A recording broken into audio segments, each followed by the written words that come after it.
And I see you there. Hi, Michael. How's it going?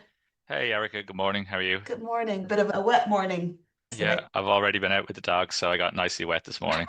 Perfect. Good way to start the day. Definitely. Perfect. So, as you can see, first up here, we have Michael Hampton, who's from the Accessibility Ireland. Really great organization. You should look into them if you get a chance. We might put the link in the chat as well for people to take a look. We had the pleasure of chatting with Michael at Accessibility Ireland in a social event. Was that last year? A couple of months ago.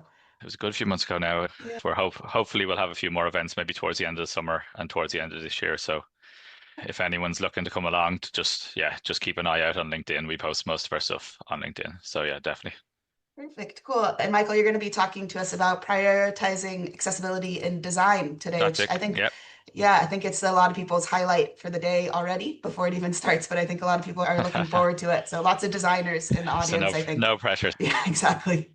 Excellent. Perfect. I Great. see your slides. So whenever Ariel, you're good morning, everyone. First off, I'd like to welcome you all on behalf of Accessibility Ireland and AHEAD and the team, Erica and the team that have put together this fantastic event. We're grateful to be a part of it. As Erica mentioned, we're going to just talk about prioritizing accessibility in design. So that's kind of what the focus is going to be on today. Just going to quickly run through the agenda. So just going to do a brief intro before we dive into some examples on the following topics of text content consideration, providing image alternatives, to be careful with color, the use of icons, use components wisely, form design, and then we'll wrap up of everything that we've covered today. Just a note that the session, it'll be likely that this might run for about 45 minutes. So if anyone has questions, to maybe send them in the chat if the chat's available. And Gareth and Mick, who work with myself, are on the call as well. Otherwise, happy for anyone to reach out to us afterwards and we can take any questions later on as well. So just a little introduction, and I'm going to cover my background, a little bit about Accessibility Ireland, and then what we're going to touch on today. So just to start off, my name is Michael, which is a community center group based around meetups, webinars. We're partnering with like-minded groups and organizations, and we create and share content to promote digital accessibility. In my profile picture on the right-hand side, I'm standing in an autumnal setting with shades of brown and green leaves underfoot, and I've got my two dogs beside me, Susie and Marshall, a Cocker Spaniel and a Puggle. So just a small bit about Accessibility Ireland. So at Accessibility Ireland, we believe that everyone must have products and services. We are building a community of advocates in Ireland that will help promote the importance of accessibility and inclusion in everything that is digitally delivered. So you can either visit our website, accessibilityireland.com. You can search for us, Accessibility Ireland, on LinkedIn. And there's also a QR code on the screen now that you can scan if you want to connect with us as well on LinkedIn. Or as I mentioned, reach out to us after the event. We're happy to engage with everyone. So just briefly what we'll cover. So the session is going to be primarily example based. It's going to touch on some of the most common design patterns and trends, the challenges that these patterns pose, and then we'll look at some solutions and how to improve that experience for all users. So in the first section, we're going to look at all things related to text content consideration, and that's as follows: a letter case, justification, acronyms, descriptive call to actions, hashtags, and heading structure. So first, we're going to look at letter case. So for this, and I guess for all the examples, what we're going to do is we're going to look at it from a challenge and solution point of view, and then we'll cover some examples as well. So in terms of letter casing, the challenges are as follows: that assistive technology relies on the correct use of capital letters and punctuation in order to announce words and sentences correctly. Words can sometimes be mistaken for abbreviations, and text that is set in all caps is more difficult to read. So the solution here really is to avoid writing content using all uppercase letters. So some of the examples on the right-hand side of the slide, the first one has the text "contact us" in all capital letters, and beside it, the same text with just the first letter of each word capitalized. The potential issue here with a text that is all capitalized is that some screen reader users will announce the capitalized text for us, the US, which may represent the United States instead of us. And this may confuse some screen reader users who are not looking to contact a company in the United States. They may be looking to contact a local office, and they might need to navigate the page further to try and find the localized contact information. The second example has the word "star" in all caps, which could also refer to the acronym situation, task, action, and response, as opposed to star in lowercase, which may mean a star in the sky or related to a star rating. And then the third example is another acronym with the word spam in all caps, which could mean special processed American meat instead of the lowercase meaning of a spam email or a spam phone call. So just to be mindful that if you're using all caps, that sometimes they can have an alternative meaning. Next, then we're going to look at content justification. So the challenge with text being justified is that many people with cognitive disabilities have a great deal of trouble with blocks of text that are justified, i.e. aligned to both the left and right margins. The space between words create rivers of white running down the page, which can make the text difficult for some people to read. The best way to avoid this problem is to not create a text layout that is fully justified. So the solution is to left align text, as this creates equal spacing between words and makes text and content easier to read. Next, we're going to take a look at acronyms. So the challenges with acronyms are that they can cause confusion for people with limited memory, that not all acronyms are widely used or understood, and that many acronyms have more than one meaning. The solution is to avoid using acronyms where possible, or to explain acronyms the first time you use it. For example, EAA with the European Accessibility Act in brackets to explain what this stands for. And then some examples of acronyms that may have double meanings: MVP, which can mean most valuable player, or also minimum viable product. And similarly, SME can mean subject matter expert or small and medium enterprise. So just be mindful that explaining an acronym, particularly if they have a double meaning, is very important.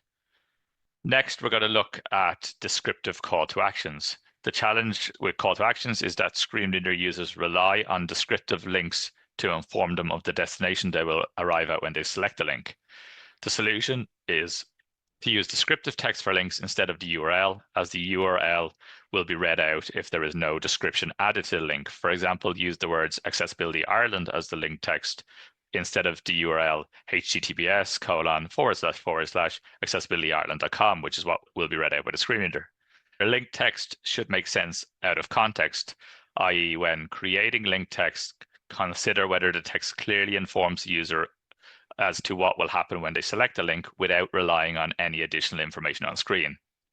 And there are some examples of poor link text that are commonly experienced across the web, but don't often provide sufficient context, such as click here, read more, learn more, hear more, and go. And if you consider a screen reader user who pulls up a list of links on a screen, and if they are only going to be presented with a list of links all with the same label, read more, it's going to make for a frustrating experience. Now we're going to look at hashtags.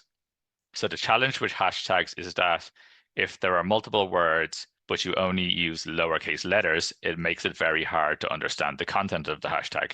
Screen readers will struggle or likely fail to read the content as it was intended to be understood. So the solution for this is to use camel case, i.e. capitalizing the first letter of every word. And this means that screen readers will report it correctly and also makes it easier for everyone to read. So we've got some examples of bad versus good hashtags. We've 3 hashtags on screen. You can read me easily, easier to read, and always use camel case.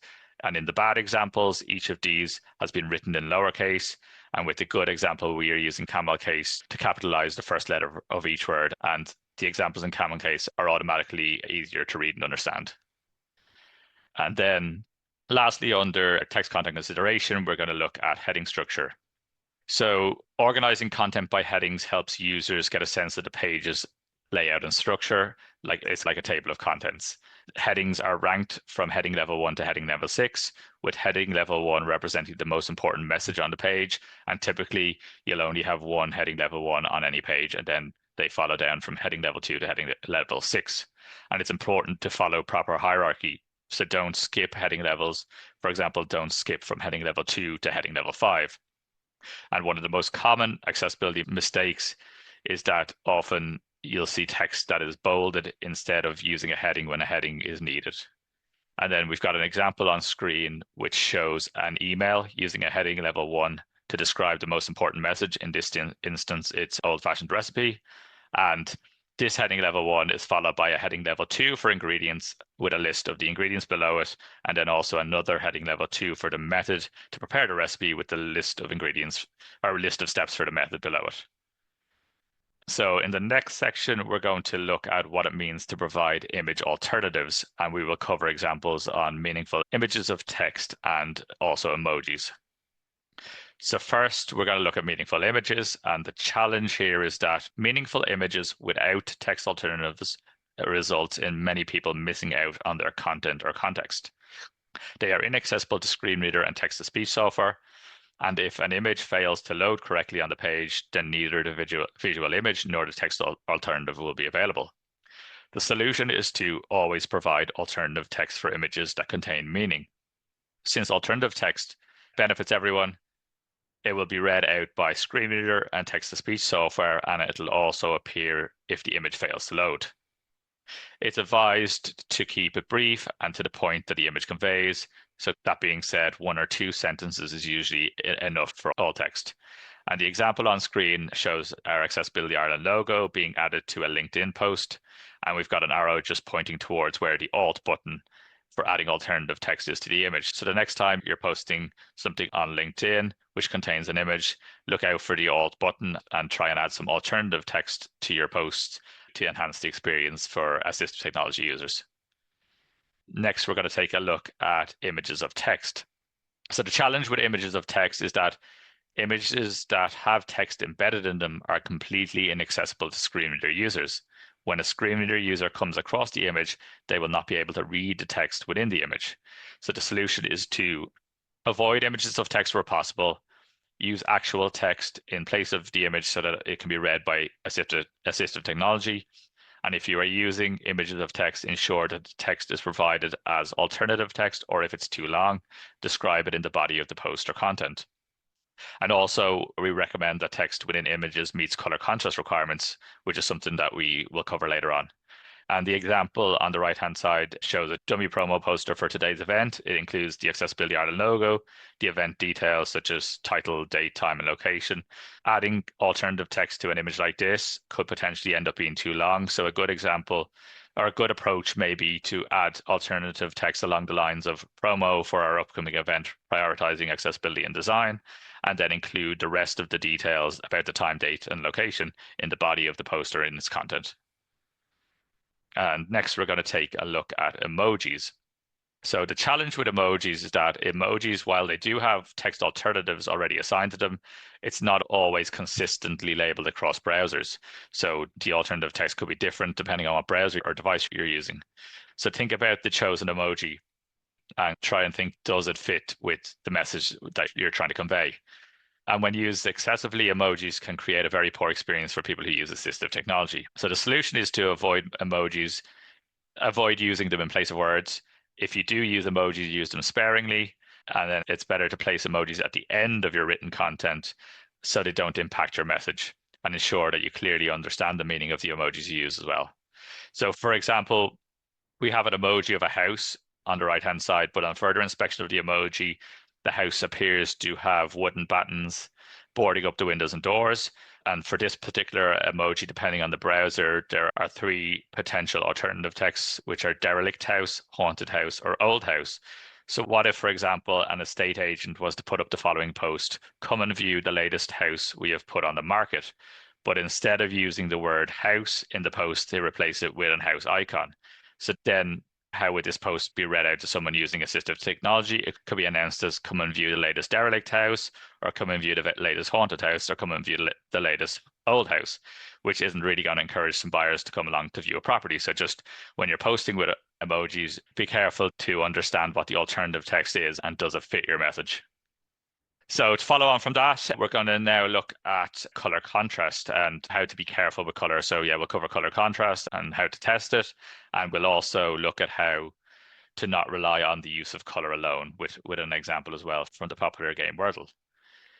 First, we'll look at color contrast. And the challenge here is that having a low contrast ratio between text and the background makes it difficult for people with low vision to read. The solution is to ensure that the contrast ratio between the text and background color is at least 4.5 to 1. Examples of some poor color contrast on the screen are white text on a light gray background, or light gray text on a white background, and also light green text on a white background, or white text on a light green background. And then examples of good color contrast on the screen are to replace the light gray with a darker shade of gray, something more along the lines of charcoal, and then similarly to include a darker shade of green instead of the light shade of green. And then how do we test for color contrast? So one such tool is the Color Contrast Analyzer, the CCA. It's freely available from TPGI, the Paciello Group. And this tool offers multiple ways to select colors. You can manually enter the CSS color format. You can use the RGB, the red, green, blue slider, or you can opt to use the color picker tool. The example on screen shows a screenshot from our Accessibility Ireland website. The banner contains white text on a dark green background. And with the color contrast analyzer, we can take the value for the green background and compare it to the white text, and then the resulted contrast is outputted. So the contrast ratio in this instance is 40.5 to 1, which more than exceeds the 4.51 to 1 ratio. So something that you could all try later on if you haven't used a tool like this is to install a color contrast tool and just check the contrast between text and background on your own websites, or also check it on the text and background of content that you're going to post on social media. And next, we're going to look at why we shouldn't rely on color alone. So the challenge is that color blindness makes it hard to tell the difference between certain colors. 1 in 12 men are colorblind, or roughly 8% of the population, and 1 in 200 women are colorblind, roughly 0.5% of the population. Therefore, conveying information via color alone makes it extremely difficult, if not impossible, for some people to understand the content. The solution is to never use color alone for identifying links. Always provide an additional visual cue, example an underline or make them bold, and never use color alone for identifying status, example error messages or important actions, and also never use color alone for identifying data. So we have 3 examples of where color alone can prove difficult to understand the associated content. So in the first example, we have the text, please correct the items in red.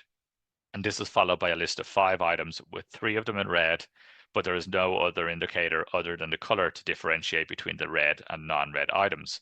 The possible solution here is to change the text to read something like, please correct the items in red and bold, and then make the text bold for the items in red so that they stand out and can be identified by this additional characteristic instead of only color.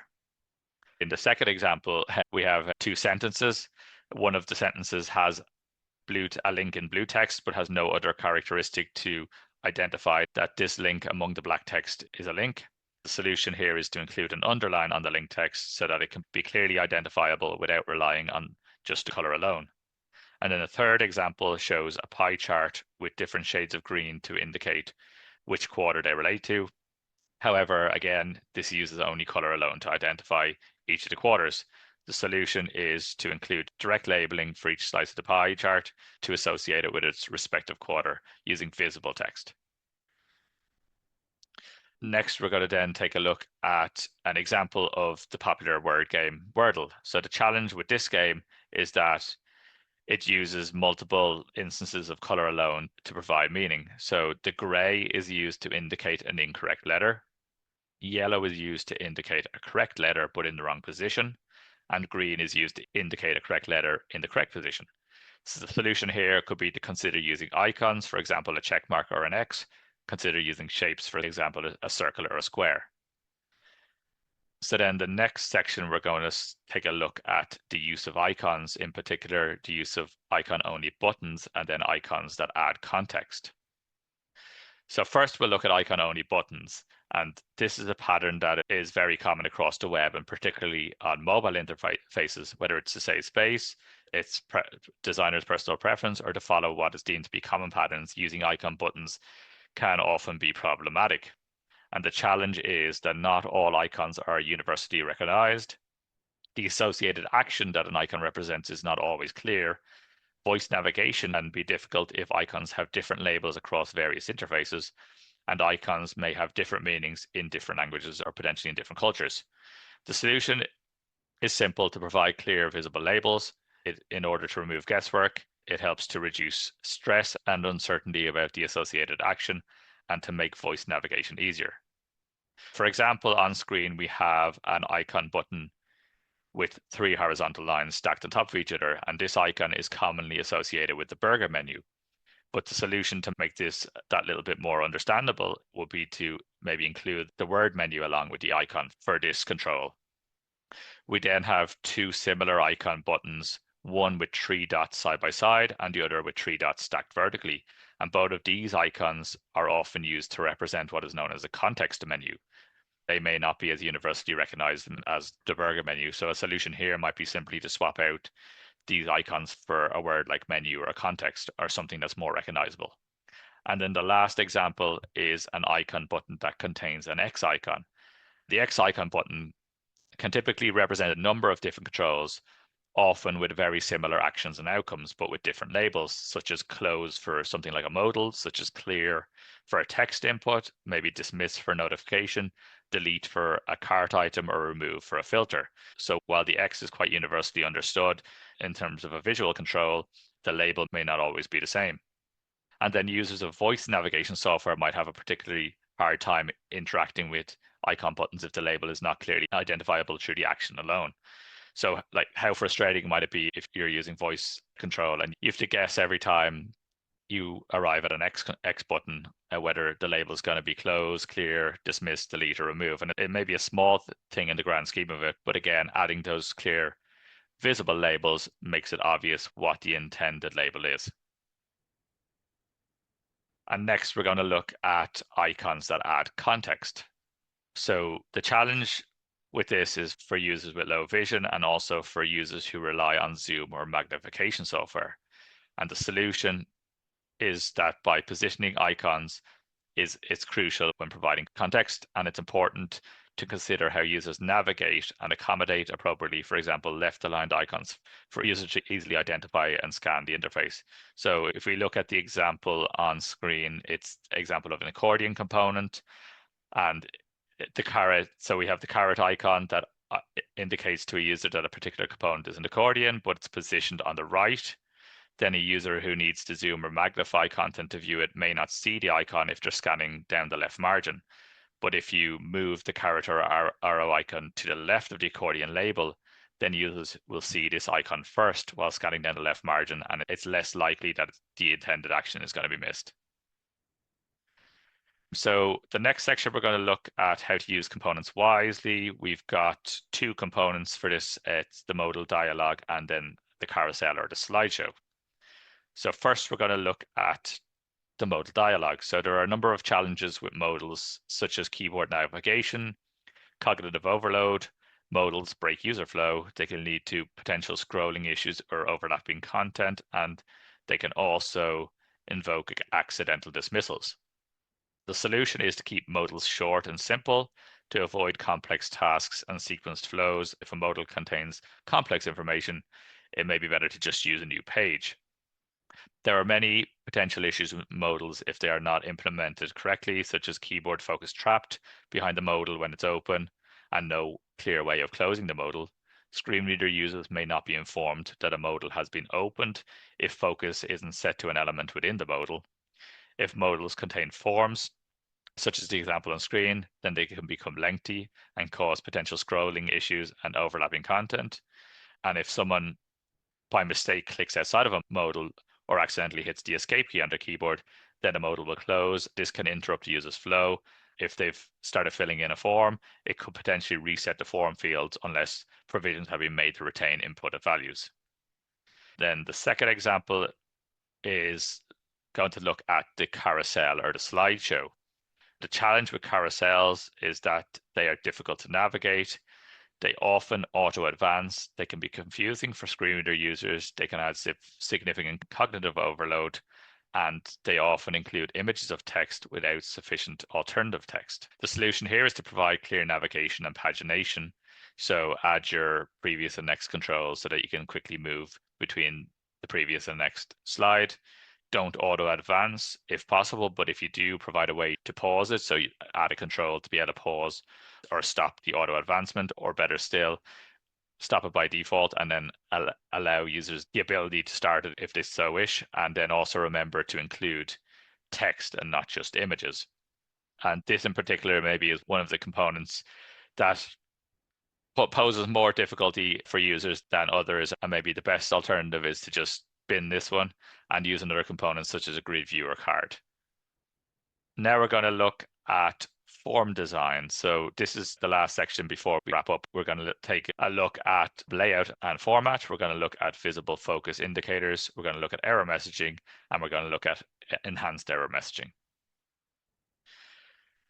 So first, we're going to look at layout and format. So on the left of your screen, there's a form with low contrast text, with low contrast field borders, with low contrast submit button, low contrast placeholder text, no visible labels outside of the fields, and also subscribe to newsletter radio group is horizontally aligned instead of vertically aligned. So then we've made an enhanced version of this on the right hand side to improve the layout and format. So we've added higher contrast for the text field, for the field borders, and for the submit button. We've removed the placeholder text in favor of visible labels outside of the fields. The reason for this will become apparent on the next slide. And then we have vertically aligned the subscribe to newsletter radio group and also added the message at the top of the form, all fields are required, so that users will know that they must fill in everything before they can submit the form. On the second screen, we're going to look at visible focus indicators. So when the form field on the left receives focus, the placeholder text disappears. Remember, this is why we added the visible label on the right-hand side. When you focus on an input or there's a value already entered into an input, the placeholder text disappears. If there is no other visible label, users may not be able to identify what the intended label is for the field. Instead, it's just replaced with the blinking cursor. When we focus on the field on the right-hand side of the screen, it receives a dark green focus outline and a blinking cursor. So it has the additional visual affordance of a focus border or outline around which field is currently focused. On the third screen, then we're going to look at error messaging. So on the left-hand side, we have the error message displayed to the right of the last name, the only field that hasn't been filled in, and it says enter a last name. But again, this is using low contrast text, so some users are not going to be able to see this text. And then the improved example on the right is to display the error message directly below the input. The input is also highlighted with a red outline or border, and the error message is also in red, so it stands out a little bit more to some users. And then lastly, to further enhance the error messaging, we could include something like an exclamation mark error, an error message icon. And we could also then maybe make the text red for the label. We could also highlight the all fields required text in red to show that all of the fields haven't been entered correctly. And just, yeah, it's good. It's another way of maybe using icons or other visual cues to further enhance your kind of messaging and your status. So I guess I flew through a lot of that. Before we finish up, I'll do a quick recap of everything that we covered there. Some of this I hope you've come across before. Some of this I'm sure will be new to people. And if you've got any follow-ups, definitely happy to discuss offline afterwards. But yeah, just to do a little recap on what we covered today and a good takeaway. So in terms of text content consideration, for letter casing, the take home is to avoid the use of all caps. For text justification, to left align text and content. For acronyms, to remember to explain them the first time you use them. For descriptive call to actions, avoid generic labels, for example, read more. For hashtags, use camel case, so example, easier to read with the first letter of each word capitalized. For heading structure, to make sure to use headings level 6 and to not skip any heading levels. For providing image alternatives, for meaningful images, ensure that appropriate alternative text is provided. For images of text, avoid if possible, or be sure to provide an appropriate text description. When using emojis, use them sparingly and also understand their meaning. Be careful with color, just ensure that your color contrast at least meets 4.5 to 1. So install one of the color contrast tools and be sure to check your contrast every time you put something on your website or you post something online. And then when you're working on content, to not rely on color alone and to use other visual affordances such as direct labeling, shapes or patterns to provide additional context as opposed to just using color. For use of icons, under icon-only buttons, avoid icon-only buttons and provide context with visible labels. For icons that add context, position them to the left of the control label, or at least closer to the intent and control, so that if someone's panning over content and looking at labels or reading text, they can see the intended control beside it, as opposed to shifted off to the right of the screen.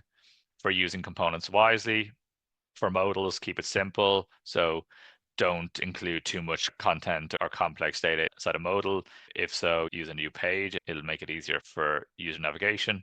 For carousels and slideshows, it's recommended not to use them if possible, and look at alternatives such as grid views or cards or some other components that are easier to navigate. And then if we just recap quickly on form design, the key takeaways is to ensure that you use visible labels for all form controls, to avoid placeholder text, because as mentioned, if there's a value entered into the field, then the placeholder text disappears. So if that's been used as a label, it disappears as you type. It also disappears when the field receives focus. Ensure good color contrast. So that means good color contrast for the labels, but also for the outline of the form field, so that users with low vision will be able to see where the form field begins and ends. Use clear focus indicators. Have a focus outline or a ring around your form controls, so that when a user is navigating with their keyboard, they can clearly see which form element they're on. Clearly indicate what fields are required. So either mark at the top of your form that all fields are required or all fields are optional. You can directly label ones that are optional. You can also mention that commonly that all fields marked with an asterisk are required, and use the asterisk as part of the label.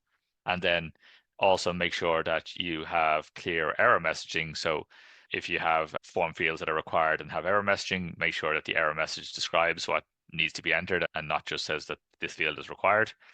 And then it's recommended that you use a vertical layout instead of horizontal layout for forms, as they are easier for users to navigate and read.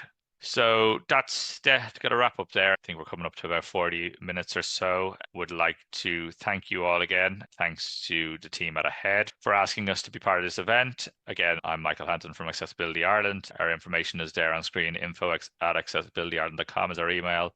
accessibilityireland.com is the website. You can catch us on LinkedIn either if you would like to catch up or any other questions afterwards. And again, if you follow us on LinkedIn, we've got some more events that we'll be announcing over the next couple of months. So we'd love to see some new and familiar faces at those. So thanks again. Thanks so much, Michael. Really brilliant tips, real practical advice there, which is really wonderful. Okay. Things that people can take home and do on their day to day, which is actually why I love this event. You have a mixture of the very practical and kind of hands-on things that you can change, as well as bigger policy pictures and that kind of thing. So it's a really great way to start the day. Thanks so much, Michael. Thank you. Appreciate it. And just to say, there was pizza at the last event we went to, so small plug. It helps. Yeah, come along for the pizza, definitely. We well looked after, so yeah. Pizza and accessibility tips go hand in hand sometimes. Yeah. Perfect. Thanks so much. And there were a few questions in there, Michael, but I think Gareth took care of most of them. Excellent. One of them was about adding alt text for reactions. So is there something you can do that says reaction smile or reaction applause? And Gareth had said that the alt text is usually already built in to those reaction emojis and already assigned. So I think that one was taken care of. Just a lot of people saying thank you for the practical tips and tricks. Fantastic tips, and just how important it is to consider design and content making. So a lot of thank yous. Brilliant. From everyone. And I think that last page was really good as well, just that sum up of tips. A Yeah. lot of times I think it can be overwhelming having so many things coming at you. So just that one pager of what you can do to make a difference, I think really helps. So thanks so much again, Mike. What I might do is maybe put something like that up on a post on the website or something, and I can share out that, so it can be a link that people can just go to with the kind of top tips. Great. I can share that with yourselves then, and you can pass it on. Perfect. Thank you so much, Michael. Brilliant. Thank you. Appreciate it.